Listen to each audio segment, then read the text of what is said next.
Through education, research, scholarships, networking, and more, the institutes are unique in how they help and support insurance professionals, both today and into the future.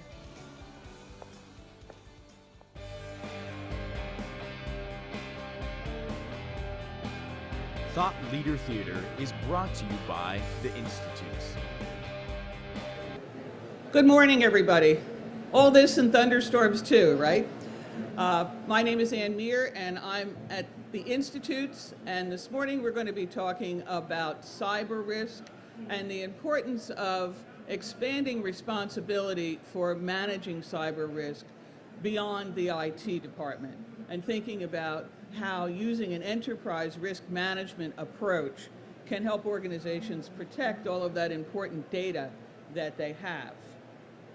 So, what is cyber risk? Cyber risk is really the possibility that computer data will be obtained by unauthorized parties who might use it in a way that would damage that organization. And certainly this is an emerging risk. This is something that's new. Interestingly enough, I don't know whether you've seen the show daily, but there is an article in there today about cyber risk moving into the top 10 in an Aon survey. Also in that same survey, reputational risk and brand risk is kind of moving up. And there may be some correlation there because that is an issue oftentimes when organizations have a data breach. So it is important to think about this on an organizational basis and to make sure that everyone in your organization understands the importance of cyber risk. You could think about this maybe as your website. We depend heavily on our IT people for our website, but we certainly wouldn't turn control of content for the website over to our IT people. We want our marketing people and our business units involved in managing that cyber risk. Another issue with cyber is this idea of cyber noise. I mean, it's everywhere. And there's a lot of chatter about cyber and cyber risks, and everyone is talking about it, and there's a lot of concern about it. But it does not help for us to understand and to manage it. It just kind of is a lot of noise. And this includes things like all the headlines we hear, a lot of the focus on technology, discussions about legal aspects of managing cyber risk. But they don't really tell you a lot about it. The Target loss, certainly that Target took a big hit, but there was not a lot of, there hasn't to date been substantial damages as a result of that. Certainly some reputational damage, certainly they had to notify their customers, but that data is still out there and we don't know whether that's been used somehow. So when we talk about cyber and we talk about managing cyber, why is that important and what is at risk? Well, data, and that's another topic that we hear a lot about, is this idea of data and data being out there and data being so important to all of our organizations. So we need to understand some bottom line issues to help to get us grounded. Data is really what we're talking about. It's an essential asset that must be guarded in order to protect an organization and allow them to conduct their business on an ongoing basis. The insurance business certainly is one where we rely so heavily on data. We rely on data for risk modeling, we rely on data for our loss reserves, we need to project for our rates, and in some of our areas when we're doing claims, we may have medical information on our customers. So certainly that's another area that makes this concern about data breaches so important. So who needs to worry about cyber risk? Basically everybody. We need to make everyone in our organization aware of the importance and the concerns around the potential for having a data breach. This is an emerging kind of risk. Everybody's kind of worried about it. So it's important that we start to think about it and to get everyone in the organization involved and not to rely on the IT folks to solve this problem, because there's a lot more to it than just IT. It has its basis in IT, but there's much more to this than just an IT problem. And an example of that would be why you should be engaged in cybersecurity. And oftentimes, when a hacker successfully gets into an organization and is able to cause a data breach, it more involves people. It more involves a slick talker, somebody who can kind of talk their way in, call the help desk and say, you know, I'm the aide to the CEO and I really need to know this. I forgot my password. Give me your password. It's really surprising how often this kind of information is able to be breached. And when you see there on the slide, this is an example of criminals who gained access into an office building of a corporation, and they left USB memory sticks in the restrooms, and they were marked confidential salary data. What do you think happened? You know, employees grabbed these things, ran back to their desk. Ooh, this is going to be neat. Put them into their computers, and as soon as they did that, there was a data breach. It was launched into the organization, and the criminals behind this were able to extract information. So it gives you an idea of how difficult a problem this is, but this whole idea of hygiene for your technology is really important. And communication with everybody in the organization and having everyone understand the importance of this problem and how data breaches can occur and how easily they can occur. Now, when we start to talk about what are the loss exposures and what are the concerns, primarily you have first party and third party. And so far what we've seen is first party exposures often present the largest possibility of loss. And these include things like damage to or destruction of hardware, software, and computer networks, obviously compromised or stolen data, really one of the critical first-party exposures. This idea of cyber extortion, we're seeing more and more of this, where criminals are able to extract data, and then they're going to offer it back to the organization, basically for ransom. And the reason an organization would do that, with all the headlines you hear about Target and Sony and some of these other large Fortune 500 companies, concerns about reputational risk, they may say, all right, you know, I'll pay and give me my data back and we'll just all keep this quiet. So we're seeing a lot of exposures around cyber extortion, lost revenues, obviously extra expenses. Once data has been breached, you know, that's going to create some issues in terms of business income and lost revenues. Lots and lots of expenses related to investigation costs, data breach investigations. How did this happen? How can we prevent this from happening in the future? Post-breach repair costs can be extensive. Costs to notify customers. For the most part, once there has been a breach, particularly in a retail type setting, organizations are then required to notify all their customers. In some cases, they're going to be required to provide ongoing credit monitoring. So there's substantial costs related to all of these types of loss exposures. And then I think one of the biggest ones is this whole idea of reputational damage and brand damage. Because you start to think, you know, do I really want to shop at Target? There was a TJ Maxx breach several years ago. Customers may think, oh, you know, maybe I want to go to a different store. I had a colleague who had a problem with a Home Depot breach. They only shop at Lowe's now, you know, so that's kind of an example of what we need to think about in terms of our organizations, in terms of our customers, in terms of organizations that we're consulting with. This is the nature of the problem that we're talking about.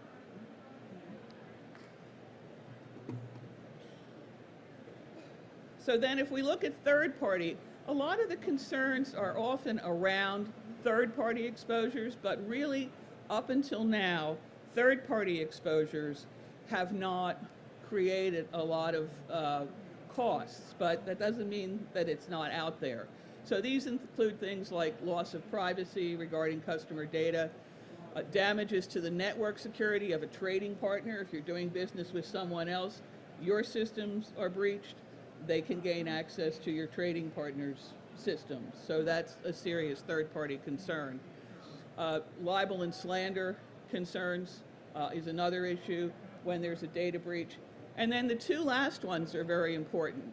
Directors and officers' liabilities. A lot of pushback from stakeholders and shareholders when a breach happens as to why couldn't you prevent this?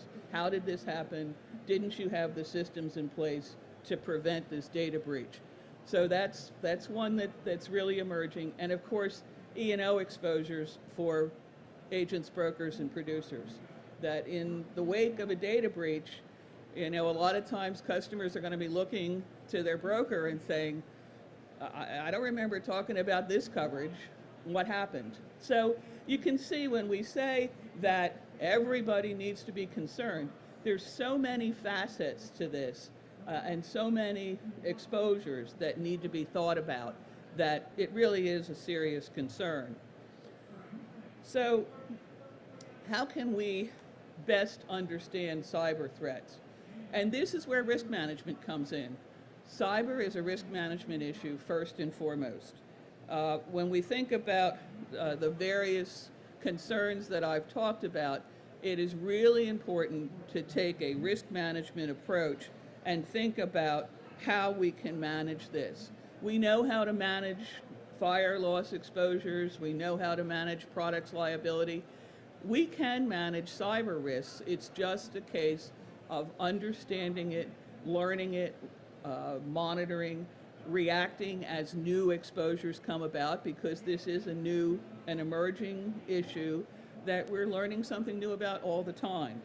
So a lot of cyber breaches really are a result of failure to prepare and to plan, just like anything else. I mean, we are in this business of risk management and planning for losses and trying to prevent and reduce those kinds of losses. So enterprise risk management, we've been talking, when we talk about we need to take an organizational-wide approach, that just points right to enterprise risk management. And using an enterprise risk management to manage all of an organization's key business risks and opportunities with the intent of maximizing shareholder value. So you can see that managing cyber risks and preparing for cyber breaches becomes very important. And cyber is a risk. It's just another risk that we need to be concerned about. And I thought that the iceberg analogy was a good one here. We use this a lot sometimes, but I think it is very representative of the cyber. We know the part at the top, but there's some at the bottom that is still. That's great sound effects, right? I didn't plan that. But it is the idea of planning. We know we're in New Orleans and you're going to get thunderstorms and you're going to get hurricanes, so we know how to plan for that. We can do the same thing with cyber. And here's probably something that everyone has seen a whole lot. I am with the institutes, so this is the risk management process. And I know all of you are very familiar with this, but it applies to cyber. Basically, you need to identify the loss exposures, analyze those exposures, look at your various risk management techniques. The same technique, you're not going to use new techniques. It's a new risk, but you're going to use the same techniques that have been used before. So go through and think about all of the various risk management techniques. So the first is identify and analyze. We've talked about the loss exposures. We've talked about the first party and third party. So that's sort of the focus. And as new issues emerge, we need to think about those. And then these are the risk management techniques. I'm sure everyone here is familiar with these. Risk control and risk financing techniques. Now avoidance, avoidance is always one that we talk about, but unless you don't have computers in your organization, or you're not connected to the internet, you really can't avoid this. So we can cross that one off the list pretty much. And as always, these can be used in combination. One doesn't necessarily eliminate using others. The more techniques you can use, the better you're going to be in terms of your position. So if we think about prevention, loss prevention techniques can be used to prevent access. There's the idea of a two-factor authentication code where you have something you know, such as a password, and something you have, such that as a fob, that's going to generate a code, and you can't get in unless you have both of those things. So that's a great way to prevent a potential data breach. And as prevention, all of your loss prevention techniques are going to be looking at lowering the overall frequency of data breaches. If we move then to reduction, there are lots of ways to reduce and lower the severity of a potential breach. We talk about sprinklers. You'll still have a fire, but it'll be isolated to a certain part and you won't have a lot of damages. Same thing with a cyber breach. If a breach occurs, despite your best efforts, you need to get somebody out there in front of the microphones, talking to the press, talking to your shareholders, talking to everybody that's involved. You need to have a business continuity plan in place. You need to have disaster recovery plans. All of those are risk reduction methods that can help to lower the overall impact when a breach does occur. Now, when we talk about separation, duplication, and diversification, this is something, we say we move this out of the IT department, but these types of techniques are something that your IT department is very familiar with. The IT department is always going to be backing up data. They're always going to keep backup files in an off-premises location. So this is something that has already been done and should be continued to be done to help to lower the overall frequency and severity of losses. And then we get into risk financing techniques, and we get into the idea of acceptance or retention. The problem here is, as with any other type of loss exposure, if you don't do anything and you say, oh, there's nothing to this cyber thing, well, then we run into the unplanned retention issue. If you haven't done anything about it, you're going to retain the entire exposure. So in general, retention of cyber risk can be a gamble. And the best way is to look at some combination of thinking about prevention, reduction, decide through your identification and analysis of the exposure how much you can actually retain.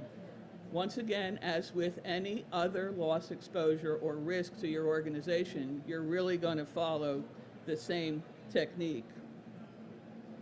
And then, of course, there's insurance, risk transfer, and there are a lot of different insurance programs out there, and they're changing all the time. This is sort of a new emerging exposure, so you really have to think about your organization and what's going to work best for you. And as with any other kind of coverage, you need to look at thinking about what coverage is going to provide you with what you need in terms of your losses. The ideal approach, obviously, is that you would look at all the risk control techniques that we talked about in addition to some kind of transfer, and that should help you to really manage this and minimize the overall impact of a possible future data breach. The speed talking is just amazing with thunder and lightning.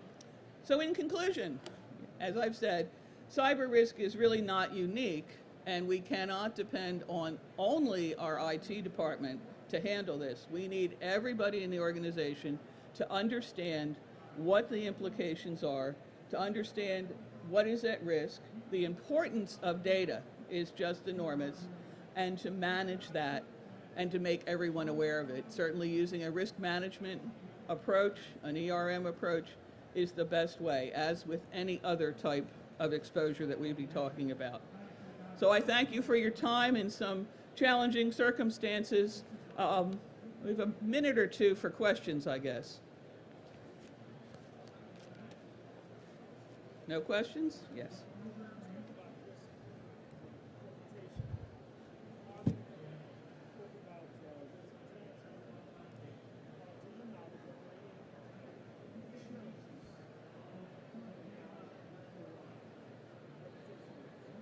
Okay, the question has to do with reputational risk and whether there is coverage for that, for reputational risk. I'm not sure whether, it will all depend on coverage that's available out there. There may be some, but I'm not yes.